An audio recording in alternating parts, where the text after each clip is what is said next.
Hello, and welcome to episode 11 of That 60s Recording Podcast. My name is Joe Montague, and I am your host. So, before we begin today, I've got a couple of little housekeeping bits and bobs that I wanted to discuss. I've had some lovely feedback over the last couple of weeks about the podcast, so thanks so much for to all those people who are getting in touch. It's quite an isolating thing making a podcast, specifically on your own. I know I get to speak to these great people, and that's really nice for the hour and a half or so that we get to chat. And then, it's quite social online, but at the same time, I'm just in my little studio room at home recording this, it's strangely isolating is the right word. So it's nice to reach out and know that there's people out there who are listening to it. So thank you. And some of the feedback I've got is constructive, which I'm really enjoying.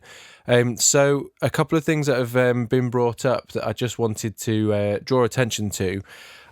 First of all, the sound quality, particularly of the last episode with David Hood, I know I said it in the episode, it wasn't particularly great. I mean, it was audible. There was just a couple of moments that were that got lost a little bit, but I made a judgment on editing that you could still get the sort of flow of the conversation, and it was important to keep those little bits in.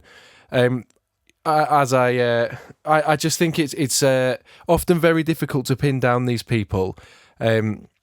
I try really hard to find interesting guests, and the more high profile they tend to be, it's not always the case, but you understand that you're taking away their time, and they're generously giving their time to me and you guys to discuss their life. And often it's stuff they've done many times before, as is they've probably done lots of interviews and things before. So I feel very grateful that they're taking the time to do it. And I always ask if the guests can record their own audio if possible, and it's not always possible, so I have to rely on the internet connection. Now, I've got very good internet connection here, but that's not always the case at wherever that my guest is recording. And it's so often you just get what you get, and I apologise that occasionally it is like that. But that is just the way it is. I'm afraid, and I do apologise, and I just want you to know that I am aware of it, and it's something that I do try my best to sort out, and make it as good as I can for you guys. Fortunately today, Andy, who I'm speaking to, I'll talk about in a minute, he was very good at recording his own audio, which he should be as a producer. Anyway, the second thing that I wanted to discuss, and this was another little bit of feedback, which I again really appreciate because it's really useful for me to know what you guys are into. I had somebody saying that I think they were probably listening to this from Australia, who said that the detail is really cool, and that's something I've had a few different people say to me, and I'm pleased because it's the detail that I'm enjoying talking about. So I mean, like the nerding out on gear stuff, and I think what I'm going to try and do over the next few episodes is lean into that a little bit, and maybe get producers to talk a little bit more about gear and signal chains, maybe, in their favourite mics and things like that, because that is the stuff I enjoy talking about. I was just always a tiny bit conscious that I didn't want to get too heavy on gear, because ultimately the sort of ideas that I'm trying to portray are not about gear. It's nice to talk about gear, don't get me wrong, I love gear as much as the next person, but the whole, I'm sure you realise from past episodes, the whole vibe of what I'm trying to do is about attitude and what's going in, as opposed to the microphone that's picking it up. And it's more about process. So I do enjoy talking about gear and placement and all that kind of stuff. So I'm going to try and lean into that as much as I feel comfortable doing it. And I am really pleased that that's something that I now know that you guys enjoy hearing too, so I'm going to try and do a little bit more of that. Okay, so straight on with the episode. So today I'm talking to a producer, an engineer, instrumentalist. It seems to be the bit of a trend at the minute. It's you have to be a jack of all trades. to get by. I'm no different. I obviously play drums, but you occasionally find me playing guitar on a session or mixing something or whatever. So you do have to do this, and again, Andy is just exactly like this. So his name's Andy Reid, and he's from Michigan. And he is an award-winning producer in Michigan, and is a big name out there, and he's doing incredible things. So in this episode, we discuss the advantages of having a glorified home studio setup, which seems to be the way that most of the world is moving to these days. And we discuss Beatles, because Andy's a huge Beatles fan. We discuss him working with a particular producer who had a major influence on the way that he looks at recording and the process, which is very similar to a lot of the past producers I've got to come and chat to us on the show, and that is the main reason I wanted to speak to Andy. So I think you'll find it a really fascinating conversation. So I will quit my babbling, and here we go, Andy Reid. So today I am incredibly privileged to be joined by Andy Reid from...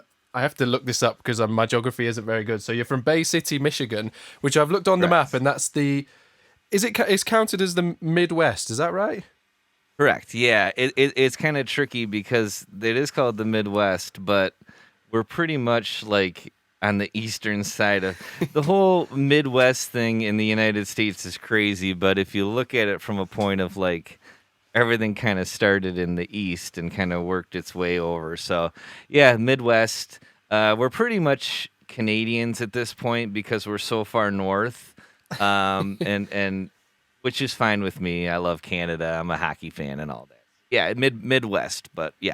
Do you know, I was looking on Google Maps, and I thought you guys are pretty close to Canada, and there's a lot of big Canadian artists from sort of names escape me now off the top of my head, but anyway, Canada's got a great music scene, and I was thinking, do I dare ask him about Canada? Is he going to be offended if I accuse him of being almost Canadian? No, not at all. No, I'm a huge hockey fan. I have a lot of Canadian friends. It's funny because we're honestly an hour and a half drive from being in Sarnia, Ontario. Wow. We're right there, and I can get to Toronto in 4 hours, and it's closer than most major cities in the United States for me. So growing up, tons of trips to Canada. Love it there. It's an amazing place.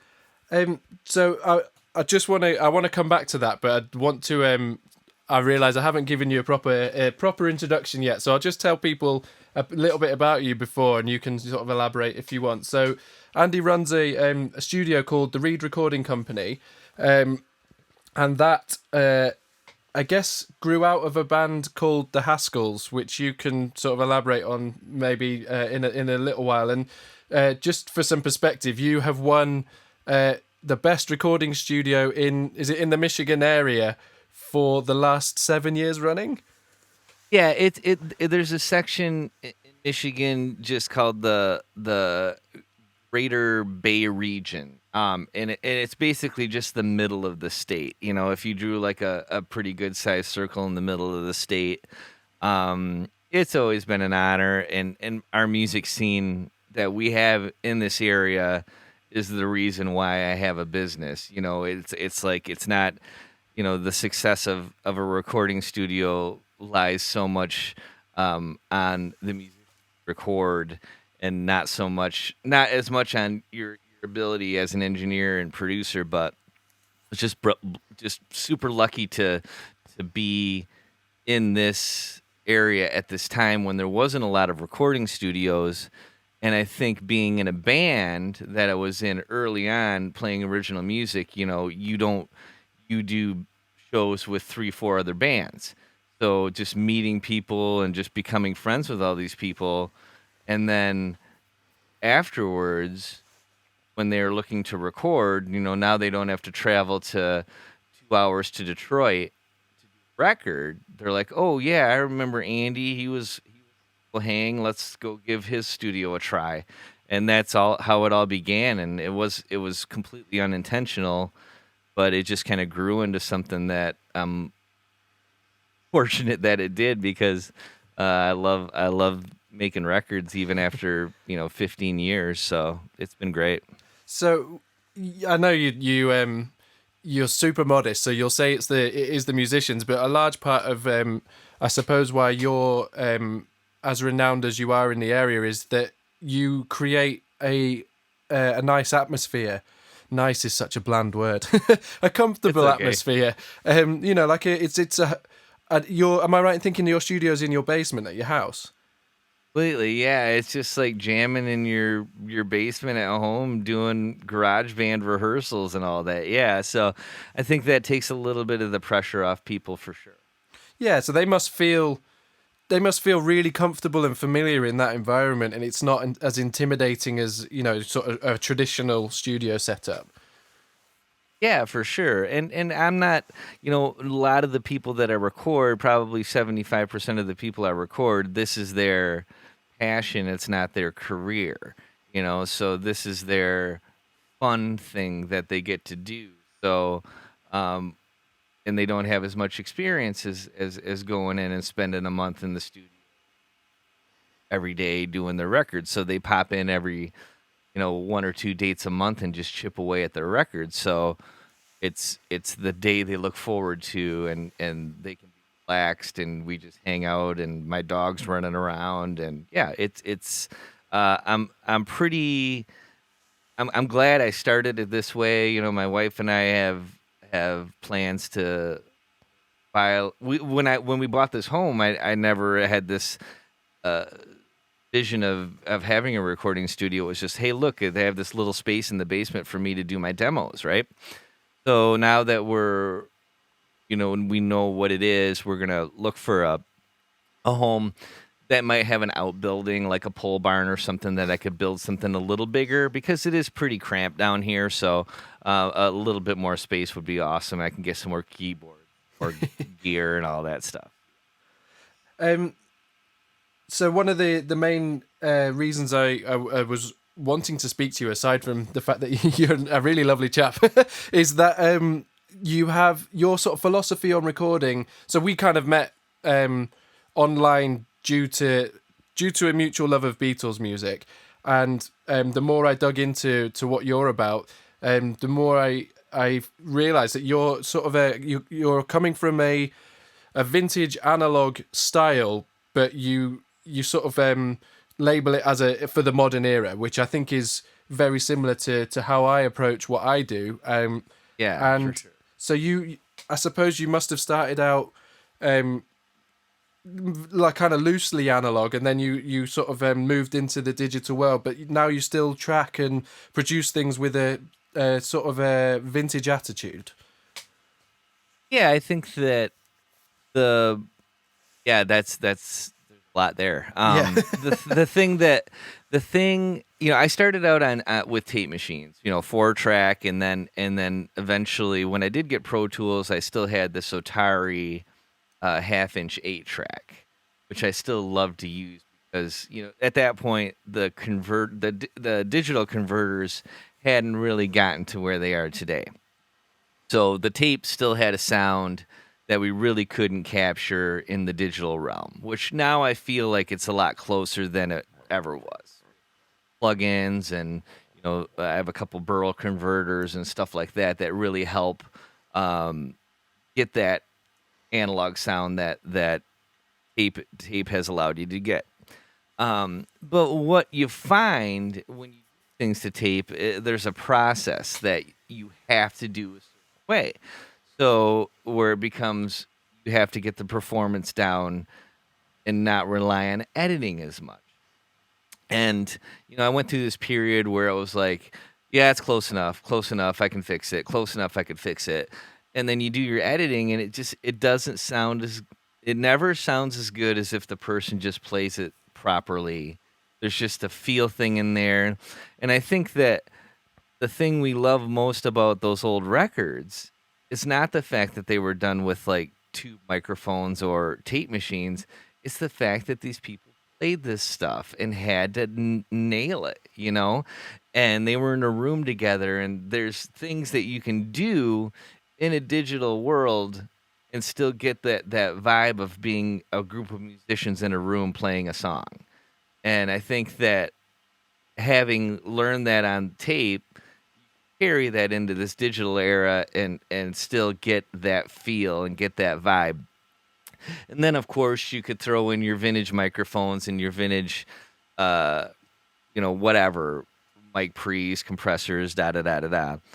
And you can still capture those colors that we're so familiar with from those records, and just kind of like I always like, the whole idea of the modern record is like, I love the way a lot of modern vocals sound. There's so much clarity, and it's kind of over compressed. I don't know. I really like that. So, your tambourine can be distorted as like crazy, and just kind of slide that in there and just give them a little bit of that 1960s crunch, So I just try to do those little things like that to remind us that still remember our past and keep one foot, in the 60s and 70s, but still we can look forward to breaking the rules and trying to find new ground in the modern era. I think this is I've had this conversation numerous times. I think you really nailed it the way you've explained it there, that it's about the attitude of the process that you would emulate when you were going to tape is certainly that's what I mean by this sort of vintage style. And I wonder whether you find with the artists that you work with, perhaps they've not grown up recording to with analog gear. They might have had an interface or whatever they've had when they were doing stuff at home. Do you find there's a reluctance to use full takes? Or maybe it takes a bit of encouragement to build their confidence that is a good take, even though there might be a few little things that they're not happy with, but the overall feel of it is there? Yeah, and I don't think, most of the people that I work with and the artists that I work with are really just laid back and cool with whatever. So when it comes to doing something like vocals, I always just tell people that this is the way I like to do it, and they're 100% cool with it. And that's just like, let's just sing it all the way through a couple times, no stops. Let's just see what we get. And usually, after 3 or so, there's a good one, and then we can go in and just kind of fill in the blanks with the previous takes. And if we need to punch a line here and there, that's fine. But just capturing that attitude of them singing with their eyes closed for 3 minutes or 4 minutes, it gets them in the zone. And I'm all about headphone mixes too. It's like I spend so much money on headphones because I want it to sound like the record to them in their ears when they're singing it, because I think that's so important, like getting the reverb right or getting a delay right or just having them hear it the way it's supposed to sound. And I just feel like they're able to step up to the plate and do a better job because they're excited and they feel it in their ears and stuff. So little things like that, just to get them in the moment, and then let them plow through it without any breaks. If they screw up a line, just keep going, that kind of thing. And I feel like rather than doing it line by line, and I think that you speak with 99% of producers and engineers out there, they agree that you're gonna get a better vibe. And they're pitchy stuff you can fix if you need to, and sometimes I like those bumps and bruises in there, and if it's the right style of music. So yeah, it's all just just doing takes, and just trying to get one that feels like it's the one. Yeah, I think I think it's a Miles Davis quote, maybe,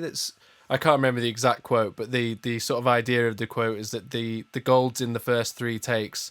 And anything after that, you're just repeating ideas again. I mean, obviously that's linked towards sort of improvisation, but I think there's a nugget of truth in there for sort of popular music as well. For sure, yeah, absolutely. Let's go back to the beginning, because I want to kind of track.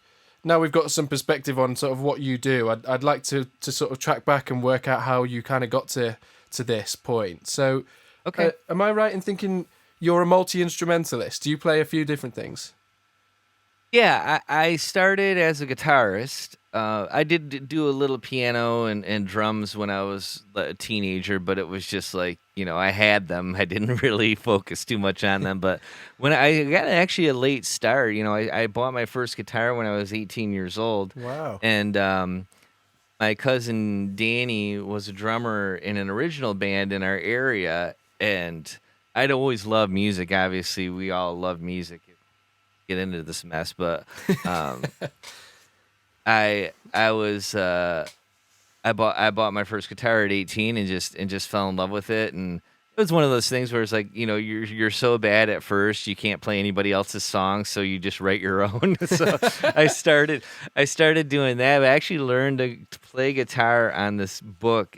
It was the Beatles Easy Chord Songbook. Like, Oh, I cool. learned my chords from that book. So uh some of them didn't sound great, but whatever.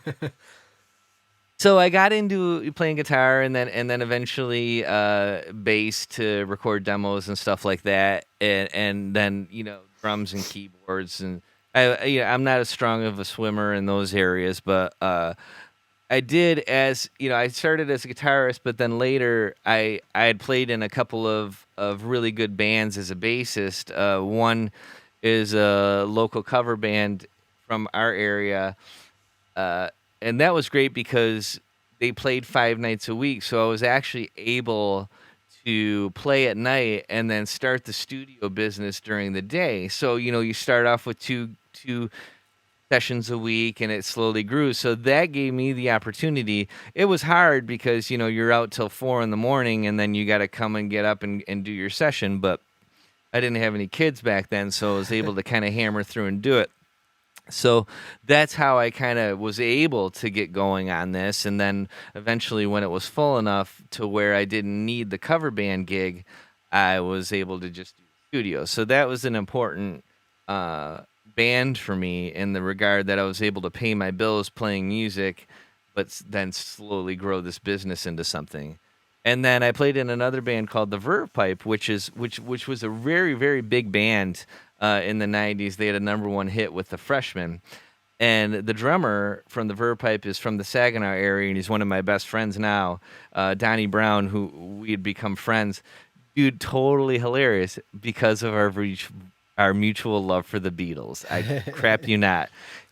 Huge Beatles nerd. He's a great songwriter. He's a great dude, and we'd become friends over the years. And basically the bass player couldn't make a tour, and I literally got a call the day before the tour, like, dude, we need you to learn this. And I hadn't played with the band yet, so I'm learning songs with my bass and my iPhone on the way out to Philadelphia.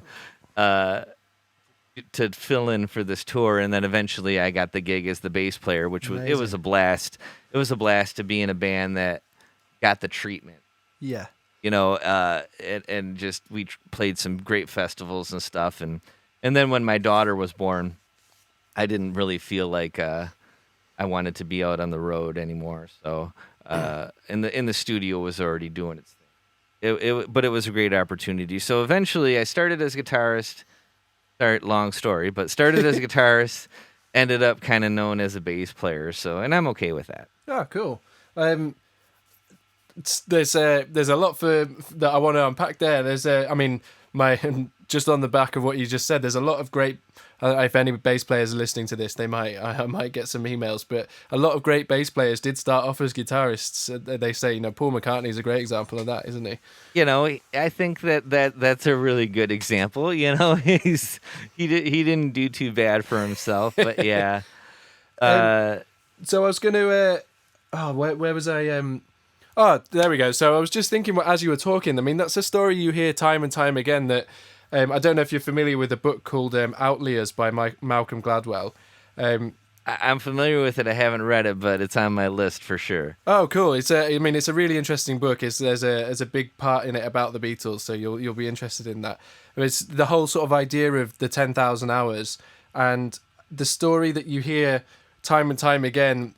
And it's it varies very slightly between people, and I've got my version of it, and your thing of playing covers 5 nights a week. Not only will have that have helped you pay your bills and helped you start your studio business, but the amount that you learn from replicating songs and just spending time on an instrument, hours and hours and hours and hours on it, is so essential. And it's just a story that you hear all the time. Yeah, for sure. And you don't realize it at the time. You're like, oh, crap, I got to play Brown Eyed Girl. But it's like, that's a cool bass line. You know what I mean? Like, there's things in those songs. But, we were like a top 40, 80s, 70s, 80s band. But, I mean, that's the stuff I grew up on. I'm 43, so... But you don't realize it at the time that it's like that is molding you into the musician that you're going to become when you start writing bass lines for other people and you start doing these things. Is like those songs are injected in there, and it's awesome. And that's why when and I'm sure you do too, it's like I encourage people. I see these kids playing, these crazy drum covers on YouTube, and it's like it's the coolest thing in the world. Like that's what you play, the songs that you love to play. And play them over and over and over again, and that's the best way to learn an instrument, in my opinion. 100%. And I've been guilty the same of. I mean, my sort of what's the word for it? Achilles heel or whatever is not Achilles heel. The thing that I don't like is Valerie. Playing Valerie at weddings. That was my sort of bogey song. Like, playing Valerie again, and. Once if you go back and listen to that recording, it's brilliant. It is, amazing. The drums on it are so good. And the best musicians that I've worked with are the ones who are willing to go back, when they were doing the cover band thing, and they go back and listen to the versions and they go, do you know what? This isn't just a song that I've got to repeat over and over. If I learn this part exactly, there's a reason why it's as big as it is, 100%. Yeah, you have that appreciation as you look back, for sure.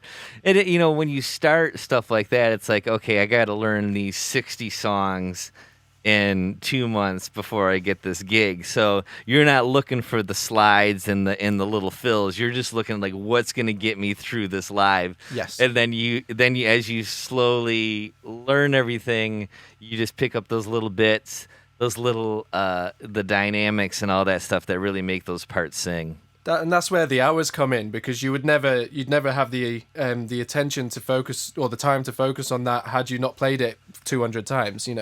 Correct. Yeah. It's awesome. It's awesome. Sorry, I was going to say keep sort of harking back to Beatles, but they're another great example of they started off playing covers, and all the time they spent in Hamburg doing that stuff, and you can hear it on, I've been listening to a lot of solo McCartney the last few weeks, and you can even hear it on the stuff he's releasing now, is that, he's calling back to, they call them magpies, don't they? Lennon and McCartney, you can hear the stuff he's collected from when he was a teenager doing those thousands of hours. For sure, yeah. And that's one thing that's so overlooked, and you hear, I'm sure I had a fun anti-Beatles bashing fest on this guitar forum the last week. It's kind of like my new favorite pastime is engaging anti-Beatles people, but we won't get into that too much. And it was on a guitar forum, no less, which was funny. I said something like, maybe quit focusing on the guitar sweeps and maybe you just focus on the song, kind of thing. But anyway, people, other than McCartney and maybe George a little, Ringo, there's a lot of drummers that don't get it, that will do the Ringo bashing and stuff like that, which is just ridiculous. But you listen to those early recordings, and it's like, that is a band. Like, that is a band, like you said, put in their hours, and there's some fire in those tracks. Before they got, into their experimental phase and overdubbing and getting weird in the studio. But even later, the heart of that live ache of having Ringo, Paul, John, and George just do the rhythm track just stayed true through Abbey Road. But those early recordings when they were doing them live, Please Please Me and Meet the Beatles, it's just like that's a pretty damn good band. Absolutely. It really, yeah, really is special. I wanted to ask you about, so talking about the sort of the way, piggybacking on, the way the Beatles recorded, and then what you mentioned before about the way that you approach your recording in your studio.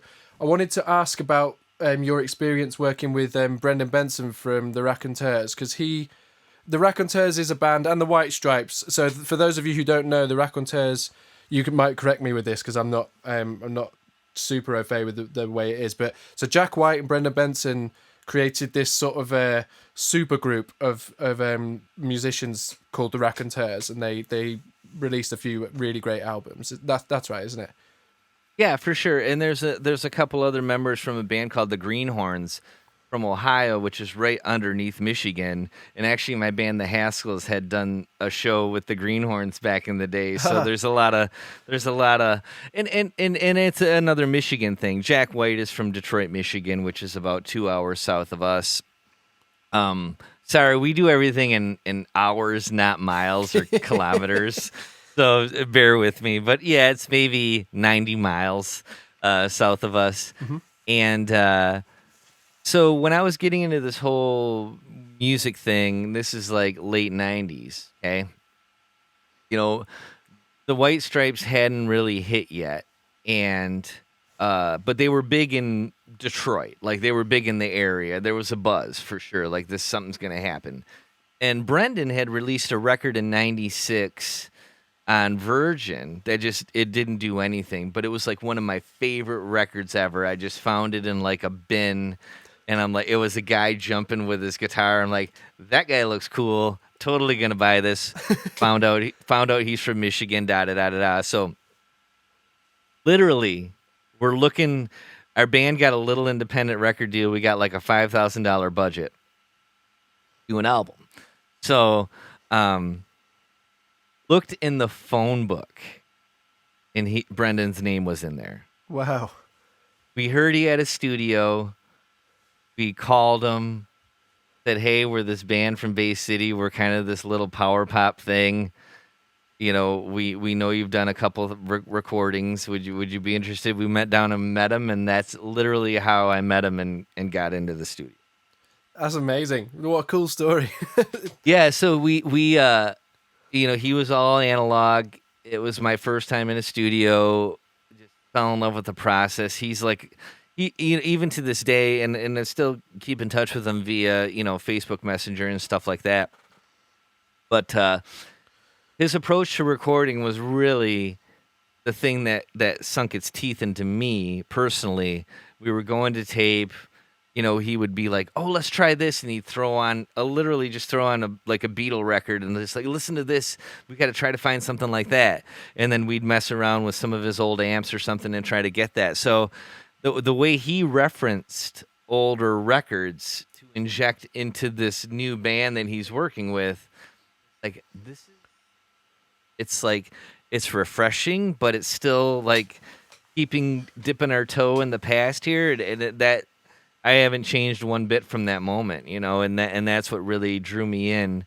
You don't need to play a cover song per se to get that familiarity of having something be, a little bit from Ram or a little bit from Fleetwood Mac or whatever your thing is. So when people come in now, I really, and especially if they're making their first record or their second record, I ask them, I'm like, well, what do you love? Like, what records do you just absolutely love? And I'll just, it's Bob Dylan, Highway 61 or whatnot. It's like, then I kind of just store that back here.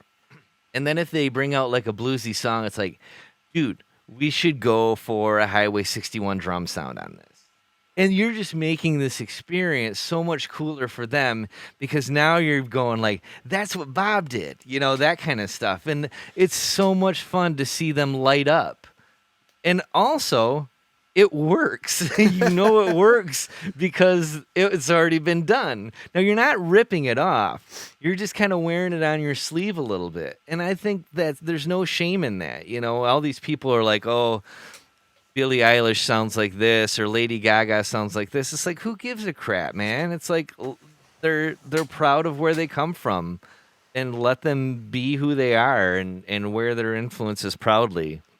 So I'm buzzing listening to this. Yeah, you go on. that was an important thing for me. Like just because I was so excited about that way with Brendan, the way he did that it's the backbone of what I do for sure. What an amazing sort of experience to have had. I mean, before you went in the studio with Brendan, had you presumably you'd done some recording to get a deal up to that point? No, just demos. I mean, we just done some home recording 4-track things, so okay. we hadn't done much, and it was this is late '90s, so the recording technology wasn't really what it is today. It was like ADATs, which were god awful. But and eventually I did buy an ADAT after recording with Brendan, and kind of got into the home recording thing a little bit more because I just was so in love with that process. So, and then right after that, to continue Brendan's story, and it's funny because like even walking into the studio one day, they were friends already. It's like, hey Andy, this is my friend Jack. Hey Jack, I'm Andy. He's like, so the best part is like, so I was staying over at Brendan's house because we were doing a couple days back to back, and he's like, hey Andy, Jack's playing with his band down at the Gold Dollar, this crappy bar in Detroit. We should go check him out. So I'm literally like the third or fourth White Stripes show. There's like 15 people in the bar, and Jack White put on the same performance that he would have if there was 200,000 people at Glastonbury. Unbelievable. So I'm like watching this, and I'm in my formative years here, right? Yeah. And it's like you can either be like, oh man, that guy's just over the top, blah, blah, blah, whatever. Or you can be like, I need to get my butt to work because that's rock and roll. That's what it takes. So I took it as this is the goal. This is the kind of feel that I need to be putting into my music, and not just writing songs and just putting melodies and chords to them. There's so much more. The attitude part of the music process, that the thing that you can't write on paper, that I learned from that experience too. It's just, I mean, that is incredible. I mean, Jack White and Brendan Benson are just renowned for, as soon as I think of them, I think of exactly the recording process that you've described. That's what you listen to those records, and they just ooze attitude and competency and confidence, and everything about them is just right, but they are not. They are analog. They just sound right, and it's that I think what an amazing experience for you to have had, and completely explains how you've got to where you've got to. Yeah, it stuck. It punched me right in the face, basically. Literally, almost punched me in the face. Yeah, it was great, and it really made me, because you're young. Like I was 21, 22, and it's like I'm like, yeah, I'm making this record. I got a little bit of a cocky attitude to it. It's like, but being with Brendan and seeing someone like Jack and perform, and the whole Detroit music scene in general, made me realize I just have a long way to go. And I took it as a motivator. And I took it as, and that's still with me today. It's like we talk about, before we were chatting, we talked about the imposter syndrome. It's like that hasn't gone away. It's like I can still throw on Pet Sounds and be like, I'm just so bad at what I do, But I know deep down I'm not bad at what I do. I know that it's weird, there's the false modesty there, but it continues to drive me to improve. And with this world that you and I live in, recording and making records, the book is never going to be done being written. Like each chapter is is kind of added to year by year. And so, what other profession allows you to continue to push new boundary and try new things and just have fun exploring like we get to do? It's crazy. So, uh, just that feeling inferior is when I'm almost most inspired, if that makes sense. It 100% does. I think that's really beautifully put. One of the it's a bit of a like a clash almost that you have to have, and this is something that everybody I speak to who is sort of in inverted commas successful in what they do has you have to have a certain level of confidence about what you do in order to put yourself in the situation in the first place. But then you don't get by without the modesty of knowing that you always need to learn this. You're never at the end. There's always more to go. And I think that is a trait that all successful people involved in music have. And the sort of adage of the higher up in the music industry you go in terms of who you speak to, the nicer people become. I mean, I know there's probably exceptions to that rule, but that's certainly been true in my experience. For sure. Yeah. Sorry, go on. I was going to inject too. It's like a fun like when I started this too. It's like I was always afraid of screwing up, where you don't have that confidence of like knowing what each thing does, and as I built up this confidence to try new things and get a little more creative with sounds, you'd miss and then I'd be like, oh crap, that's bad. But then you're failing in front of the artist, which then they're like, oh, he can screw up too. Because they're basically screwing up in front of you all day, doing take after take after take. And then I realized it's like, oh, they kind of like it when I screw up. Not but they're like, they appreciate that, like, I'm apologizing. Oh man, we tried that. It didn't work. Okay, let's move on. It gives them the freedom to do the same thing. And then you're just opening up a whole nother can of worms and getting their creative side and not just the part that they came into play. Then they're like thinking, okay, well, Andy's trying stuff. Didn't matter if he screwed it up. He just apologized and moved on and shook it off. Gives them a new level of confidence. I was like, okay, cool. Well, I guess I can screw up in front of people and it's not a bad, and you're just, like I said, it's like you're creating an atmosphere where it's okay to fail. It's okay to screw up. But you can't fail unless you try stuff like that, right? So that was the thing I kind of learned after getting my foundational, like putting a kick drum here, adding 60 hertz, blah, blah, blah, all that nerdy, crappy stuff that we have to learn to just get the basics down. But you need to know that stuff to kind of get an understanding. So when you do break the rules or try to break the rules, you still know why it didn't work or whatnot. So that was after a few years of doing this that I kind of got the confidence to start doing things like that. And then I realized that whether I get it right or get it wrong, it's a win. So might as well try stuff.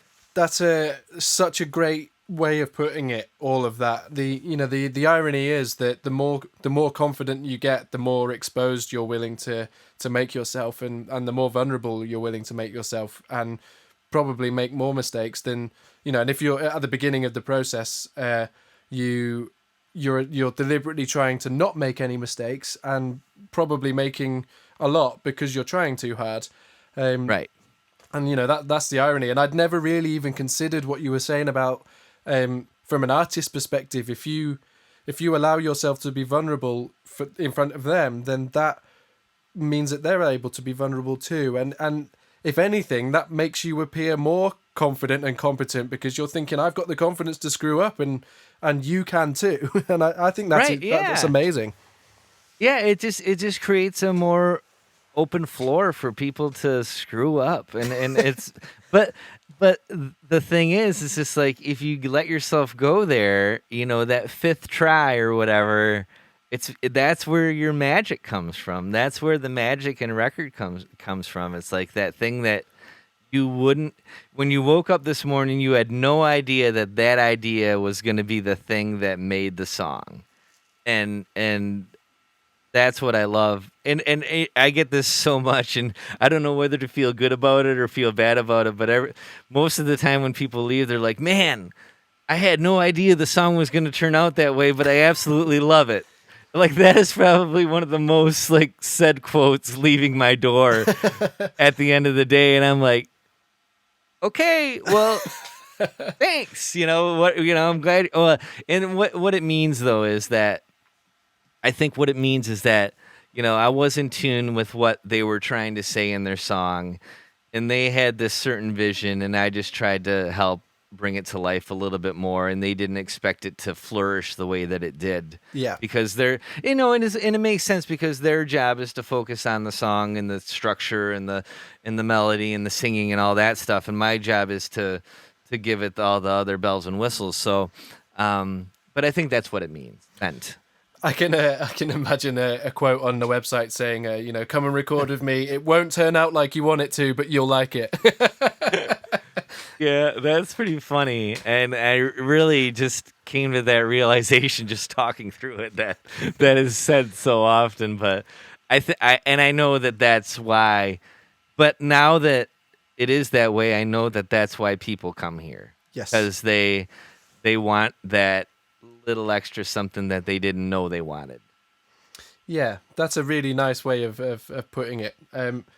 One of the things I think is really interesting about what you're doing, and I just sort of interested to hear what you've got to say about it, is this whole sort of thing of home studios. I mean, essentially, my studio's not at home; it's just up the road, but it may as well be at home. Right. Mine's actually the living room of a flat that's not being lived in, so it kind of is a home in a sense. So it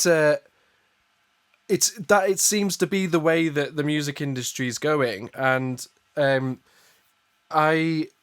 just interested to hear your take on what you're doing and the way it fits in the world, and how you maybe feel about what you're doing compared to sort of having a quote unquote sort of proper recording space, if you like, more traditional recording space, right. And just sort of what your thoughts are about all of that kind of stuff.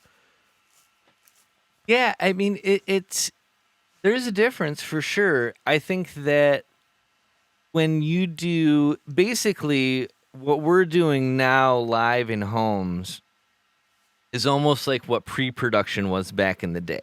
You know what I mean? So it's like we're flushing out the demo, which is still going to be the record, but that would have been the demo process of getting in your garage or renting a rehearsal space of a signed band, working with your producer for 3 weeks, getting the songs arranged, all the ideas down, and then you go into the studio and then you track it that way. You're spending, $5,000 a day, and I'm talking like late 90s major label kind of stuff. So I feel like what we're doing now in the home studio is almost like the demo process, but making it the record, so we're kind of we're combining the two phases. And I think that's extremely awesome. And I think that if I had a bigger space, and I'm one of those people that's just always worried if I'm working fast enough, and if I'm making sure everybody's comfortable, and just I'm a worrier. So I think if I was charging a lot more in a bigger space, it would probably make me work. It would change the way I work for sure. Like, I would be worried about time. I don't want to be ripping them off. I want to be working as fast as I can. Where here, I'm at a price point where it's comfortable for me to make a decent living and not worry about the overhead expense, still buy microphones and keep upgrading gear, but I can relax a little bit, and I'm okay with being a little more comfortable. So for me personally, it helps me slow myself down. And I'm not talking about just dragging my feet, just sitting here BSing the whole day. I'm just talking about like making those mistakes and taking chances for 5-10 minutes going down a rabbit hole. If I had a big space where I was charging a lot more money, I wouldn't probably have the confidence to do that because I'd be worried about taking their time away from them. You know what I mean? 100% do, yeah. So, and then as far as like people building their own home studios, there's so much good music being made right now. There's so much good music being made. Like, it's amazing to me that if I had the tools that we have now back when I was starting out, I never would have left my house, you know? Like, but I think it's an amazing thing. I think there's a place for the traditional studios still. I think there's a place for, I'm kind of in the middle, I think, of the home based professional thing. And then you have your home studios where people are just jotting down their demos and ideas. And you can make records that way. I mean, the Billie Eilish record I talked about earlier, it's like it was made in a bedroom. Yeah, unbelievable. Unbelievable. Yeah. Yeah. So, the beautiful thing, as you know, and we've read the stories of EMI with the lab coats, and like, this is how you do this, this is how you do this, this is how you do this.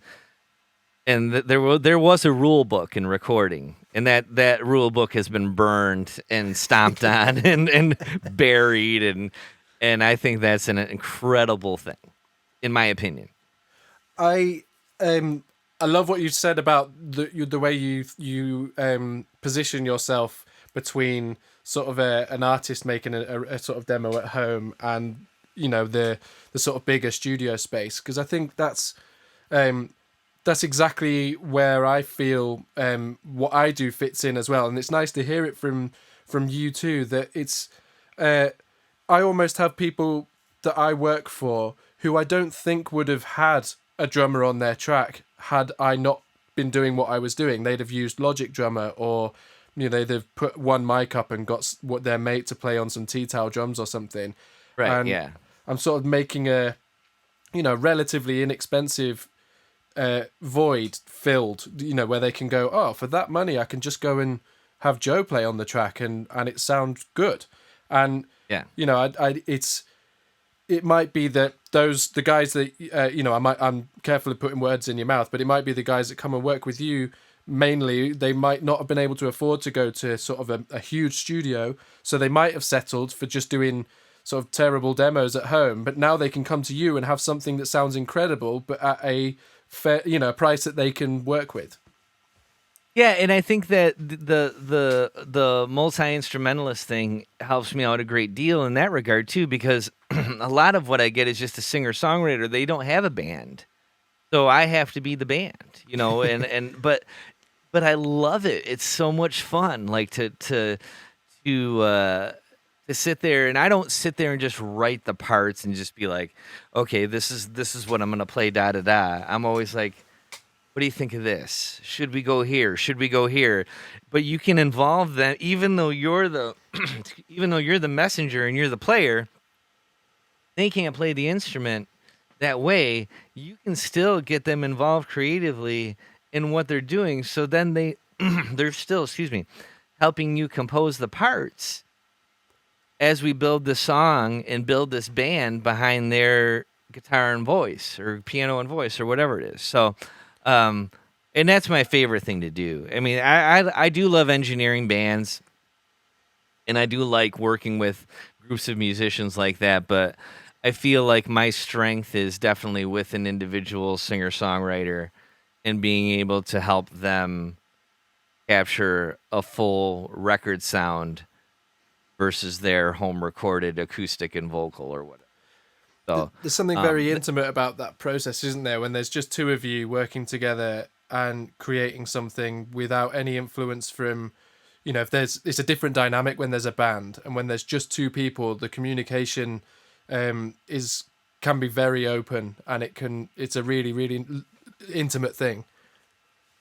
Yeah, it can be amazing, and there's just a bunch of examples I could mention, but I'll mention this because the record's newer and it's fresh. But there was an artist that I made a record with called Amy Petty. She had moved into our area up from the Detroit area, and she's a world-class singer-songwriter. Like she, there are different levels of what we do, but she's top of the heap. So she reached out to me and talked about doing a song, but we just hit it off. There was like a telepathy thing going on between her and I musically. And so we literally made this record with all this stuff, and it was just her and I, and she was very involved with like the drum part. She was very involved with the guitar parts, and I can hear it. Like when I hear the bass part, I can hear like, oh yeah, I remember Amy made me do that, and it's like, but that's awesome. Like you can still be a part of the other instruments and not know how to play them. Yeah. If the producer or engineer allows, but I want it to be about them, and I want it to be a custom recording for them. And it doesn't have to be, me playing McCartney riffs all over every song.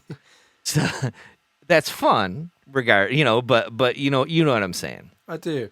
It's testament to your humility and your success that you're so conscious of the way that you sort of act as a vehicle for the artists that you work with. I think it's really, I'm really enjoying listening to you talking about it, because you're clearly so passionate about it, and so humble in the sense that you're able to be a vehicle for them without imposing your ego on their music. Yeah, and I think that comes with a little bit of experience too. You just got to do it, the 10,000 hours thing, like you said before, and it's just fun to just, and in the end, we are here to serve them. So the more you can involve them, and it also keeps them engaged in the process and not just sitting on the phone and just kind of zoning out while you do the guitar part and you do the bass part and whatnot. It keeps them engaged and in tune with the song. So in case something hits, like, oh, I got an idea for a piano part, they might hear something, but they would not have heard that if they've been looking at their phone. Like, what if the piano did that riff or whatnot? So keeps everybody in the moment, keeps everybody fresh, keeps everybody involved. Absolutely. I'm glad you brought this up, because one of my notes, I was just looking over at my page, I looked down at your credit list and it says, like engineer, producer, and so many of the artists that you've worked with, it says musician next to them as well. It seems to be something that you do pretty much on the regular. Yeah, and I appreciate the band's kind of letting me get in there and have some fun, whether it's just a shaker track or whatnot. You know what I mean? I love playing on stuff. I don't do it to get my name on the record. I just do it because it's fun. And at this point, when you get the relationships that you get with people after you work with them for over a period of time, it is like the George Martin Fifth Beatle thing. Like, you are a member of the band at that point in the studio. So when I kind of feel like I have that, I've earned that from them, and I've earned that trust, and they, all that, and I feel like I can stand up and be like, oh, wouldn't it be cool if I put shaker on this or something? Like, yeah, Andy, go have fun. And then they're like, yeah, Andy's playing on a record. This is awesome. So it's just you get to a point where it's with bands, for sure, like, I have to kind of sneak my way in. And like I said, I don't care if I don't play on it at all. But it is fun when they involve me in that side of it as well. So I think the sort of overriding thing I'm hearing is it is just about the song, essentially. And I have had a few situations over the years I've been doing this. One really recently where I did a track for somebody last year, and he emailed me. I'm doing another one for him at the moment, and he went in the studio and re-recorded with his actual band the track that I put drums on for him. And I think he was a bit tentative about telling me, and I was like, man, I do not care at all. I had fun playing on it. It was great, but if you wanted to do it with your band, that's totally cool. Like, as long as the music is what you want it to be at the end of the day, it doesn't matter whether it's me or somebody else. Just make it how you want it. Absolutely. Yeah, and sometimes people will bring in, like, there's a guy in our area, Michael Robertson, who's just, I record him as a solo artist, but he's an amazing guitarist. And he's kind of like me. He kind of knows everybody. He's friends with everybody. And sometimes, like, people will be like, Mike's coming in today. I'm like, yes, I don't have to play guitar and I get to listen to Mike all day. You know what I mean? Like there's also that side of it too. It's like, you work with these incredible people, but I know Mike and I are gonna have that conversation about like, okay, what tone are we gonna go for today? Which amp are we gonna use? Which pedals are we gonna use? And this is a whole nother level of fun and nerddom that occurs when situations like that happen. So yeah, I never mind if my part's replaced and it's funny, the same thing, people tiptoe, I'll lay down a harmony idea and they'll be like, Andy, I was hearing a different tone for that, maybe a female vocal. I'm like, are you okay with it? I'm like, you don't have to ask me if you're okay with it. I appreciate it, but no, man, replace it, get me off there. I don't care at all.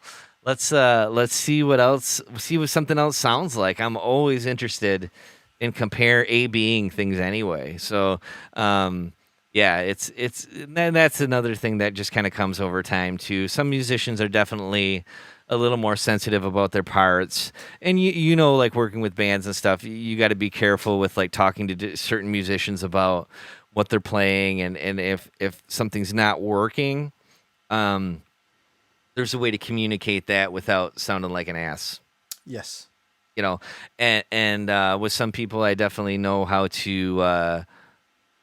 That's another thing that just kind of comes over time and learning to read people, but also earning their trust. Like I said earlier, you earn their trust, and then I can go to the bass player when, and this is just me talking, but it's just like, yes, I have way more experience as a bass player, so it might be slightly intimidating when I talk to them about the bass part. So I got to be super, super careful.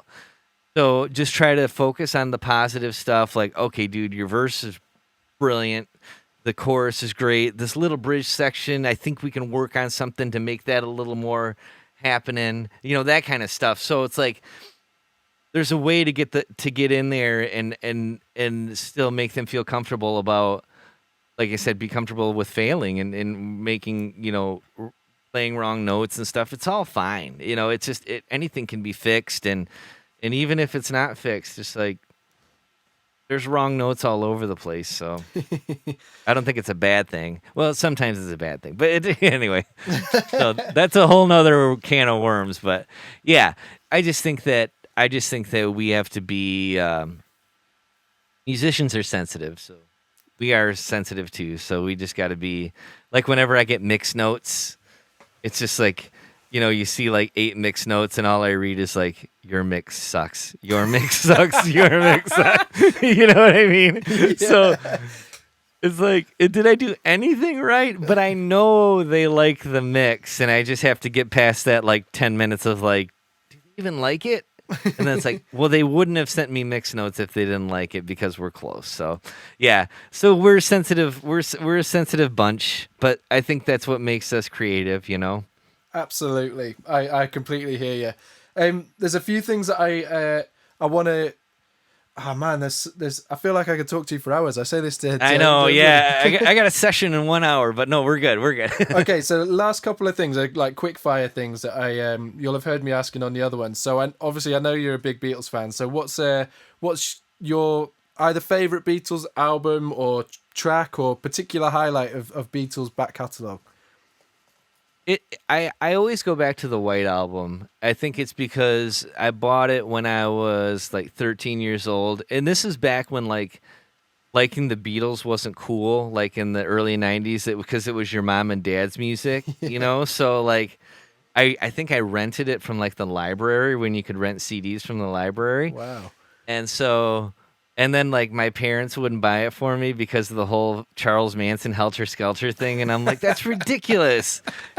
We didn't have Google to debunk this stuff back then. I had to, like, talk them into getting it for Christmas. So that was, like, my first Beatle record. And to me, it still sounds like a perfect double album. So Magical Mystery Tour is a insanely close second, because it captures them at all their height of production, and what I love about their records and the songs, and it's a very British album, which I love. The songs are very well. It has the Strawberry Fields and Penny Lane and that kind of stuff on there. So, but I think those two just always continue to speak to me, and even the White Album, the way it's recorded, it's almost kind of like a way you and I work these days too, where they were kind of starting to do some stuff is full band, some stuff is individual. It's such a wide variety of the spectrum for those guys, and I think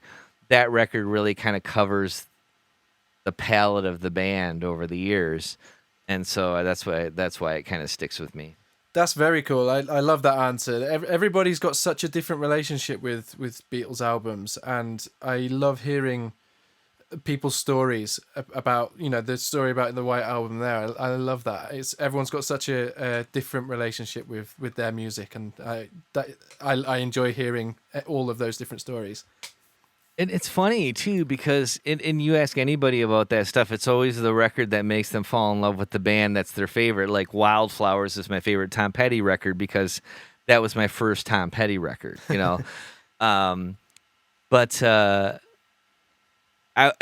my early teens was a very difficult time for me with all kinds of personal situations and stuff, but buying those records at that time and escaping into the music is what really made me fall in love with music. So there's so much more depth to that record for me personally, and that's the start of all of this for me, realistically. That's really cool. Yeah, it's very, very cool. I'm hesitating because there's obviously given I'm sort of mindful of going down this rabbit hole, but I've been talking about sort of the way that this sort of COVID situation has played out for a lot of musicians, and I have sort of demons, I suppose, with sort of trauma and that kind of stuff. And I know that a lot of musicians, have been speaking to a friend of mine recently about this exact subject as he's going through the same thing. And a lot of musicians almost escape into music due to stuff that happened throughout childhood to allow them. I read something about them. It keeps your mind focused, so almost as a meditative thing, that your sort of mind is in the present moment when you're working on something, and it becomes a meditation, which is why a lot of you'll often find that a lot of good musicians do it for that reason, or not. Maybe they don't even realize it, but that's how they've ended up there. Yeah, it gave you a place to go, escape to, inside your headphones. It's a different world there. So. Yeah, for sure. And any art form, the same thing. I'm a huge film nerd too, so I can sit down with, and I have to wear the headphones so I get the sonic experience, so I'm not distracted, and I'll watch it on my iPad. But just losing yourself in something like that, it's magical. Like you said, it's I never thought of it as meditation, but yeah, that's my meditation. I never really felt I needed to meditate, but because our brains are allowed to go to this place, and they're so trained to do that at this point, that is your peaceful spot. Yeah, 100%. Okay, last couple of questions. So, your desert island gear. It could be a microphone, it could be outboard, it could be an instrument, something that you adore and you think you couldn't live without. Yeah, I have a Yamaha FG 180 acoustic, a 1971, and I bought it because that was the Elliott Smith guitar. I'm a huge Elliott Smith fan. Mm-hmm. And later found out that Big Star, that was the Chris Bell guitar. So it just I've owned Gibson acoustics. I've spent thousands of dollars on the best acoustics money can buy. And I just always go back to that thing. I write songs on it. It records insanely well, plays great. If my house burned down and I was able to pick one thing to grab, it would be that. Amazing. I love that. Okay, and final thing. If you were to give one sort of piece of advice, perhaps focused towards a studio approach, maybe a piece of advice that you've been given. It doesn't necessarily have to be studio approach, but have you got something that you sort of keep coming back to that you would always, that you could impart on the listeners? Man, don't forget to have fun. I think that's a huge thing, because when you listen to records, even like the rumors, when like all this stuff is happening, they are having fun in those musical moments. You can hear it on the records. Don't worry about so much the end result. Like, I got to get this CD done by this time and get it out, blah, blah, blah, blah, blah. Have fun in the moment, because that's the thing you're going to remember when you're in 20 years down the road. When you listen to that and you hear the weird xylophone part, it's like, remember when we were laughing because it's the theme from the Charmin commercial? I mean, no, I don't know, whatever. But you know what I'm saying? It's those little anecdotes that will make your heart feel close to that album. So I think it's hard sometimes for some artists because they're so focused on the end result that they forget to be in the moment and enjoy themselves. Like, I always use this analogy. I don't know if you're a golfer or not, but you don't go play golf to say you shot like a 82 or an 83. You go for that 4 or 5 rounds of time with your buddies in this place.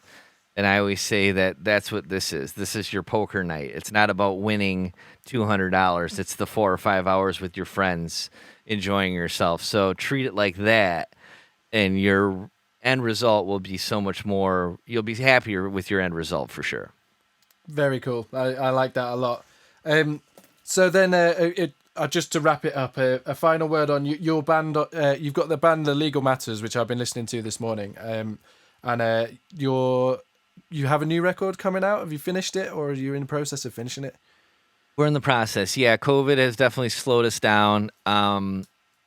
You have the 12 songs kind of tracked. We got some finishing vocals to do and stuff. So we're about probably 3-4 more sessions from finishing, probably another couple months. But the last record we did get released by Omnivore, which is a pretty decent size indie in over here in the States. And we're going to probably try to shop it out a little bit and just see if anybody wants to. And it's such a, same thing, a goofy time. The record labels are having a hard time. So it's not we're not rushing anything because, it doesn't make any sense to go like try to coax people to help you put out your record at this point in time anyway. So and that's the thing. That whole project was just 3 friends trying to make records that sound like Abbey Road circa 1967, or 68. So, but that's why it's so enjoyable to us. And so we're really, I love this album. We've had a great time making it, and hopefully we'll get it out, if not by the end of the year, early next year, I think. Cool. I'll put I'm going to put a link to the last album, because if you're remotely into the Beatles, which I'm pretty sure everybody who listens to this is, it's a beautiful album. The harmonies are amazing. There's some great songs, and it's clearly Beatles influenced. But I think I can hear where sort of the influence of where you're from. Knowing what bands have come from where you're from, it's almost. I mean, I'm struggle to find the words for it, but there's almost like a blues, almost country sort of vibe. There's a little bit of dirt on it. There's a little bit of dirt. Yeah. No, exactly. I appreciate that, because I kind of feel that that's there too. And Detroit and Michigan in general, and the other 2 guys are from Detroit, but I played in Detroit like my whole life as a musician. So Detroit has such an attitude when it comes to rock and roll and music, and there's a thing there. There's like I said, there's a little bit of dirt. There's the Iggy Pop. There's the MC5. There's Alice Cooper. There's the White Stripes. So everything has a little bit of that little bit of tinge to it. So I'm glad you hear that. That makes me happy, because it's pretty pristine pop. And that kind of makes me go, ugh, so I want things to have a little bit of that toot in there, like you were saying. So I appreciate that a lot, actually. Cool. Well, there we are. I'm glad I mentioned it. It's been so lovely to speak to you, and I wish I could talk to you for another hour. I feel like there's a million things I could ask you about, but I'm sure we'll have more conversations in the future. Probably not on the podcast, but we'll definitely probably be needing to Skype and just BS for a while. Absolutely. Yeah. Thank you for taking the time to speak to me. Oh, thanks, Joe. I really appreciate it, buddy. So there we go, Andy Reid. I hope, as usual, that you enjoyed listening to that conversation as much as I enjoyed having it.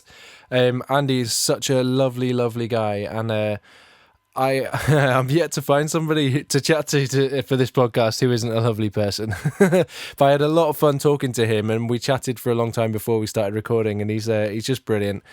So I really hope you enjoyed that. Next episode is the first of a 2-part series that I'm doing with a guitarist and journalist named Ed Alesko. He writes for Guitar Magazine and some online guitar stuff. And he is a vintage guitar nut. I thought it was about time that you guys had a bit of relief from drum talk from me. And as I mentioned in the intro, I do play a little bit of guitar.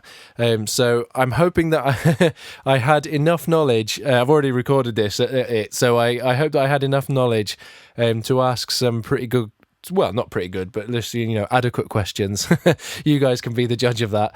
But anyway, Ed takes over and he's absolutely fantastic. There isn't anything that he doesn't know about sort of guitar recording or guitars and recording from sort of the late 50s to the modern day, really. But we sort of cover specifically the late 50s moving into the early 70s, which covers the whole of the 60s. And a lot of stuff comes up in that conversation about why the 60s is such a sort of glorious era to be discussing. So anyway, that's going to be in 2 parts because it was a long conversation and very, very interesting. So I really hope that you enjoy that. So look out for that. That will be coming in 2 weeks' time. In the meantime, you can check out the stuff that I do at All You Need Is Drums. I provide remote recording services in a sort of vintagey style. So my website is allyouneedisdrums.com. If you have any feedback for the podcast, you can contact me through the website, or you can email me on joe@allyouneedisdrums.com. As you've heard in this, I respond to all the emails and I love receiving them, and I am really, really open to feedback, whether it's productive criticism, constructive criticism, or whether it's just positive. All of it's welcome. I just want to make the podcast better, and I want you guys to enjoy it more. So the more feedback I can get from you, as far as I'm concerned, the better it is. So there we go. And as usual, thank you to the wonderful Joe Kane for the intro and outro music for this, and my good friend David Henshaw, who is provides the artwork for this podcast every fortnight, and he also does my Isolated Drums artwork, and he's done a load of other artwork for me. He's a brilliant person. Anyway, thank you all for listening, and I will see you in 2 weeks' time with some lovely guitar talk. Goodbye!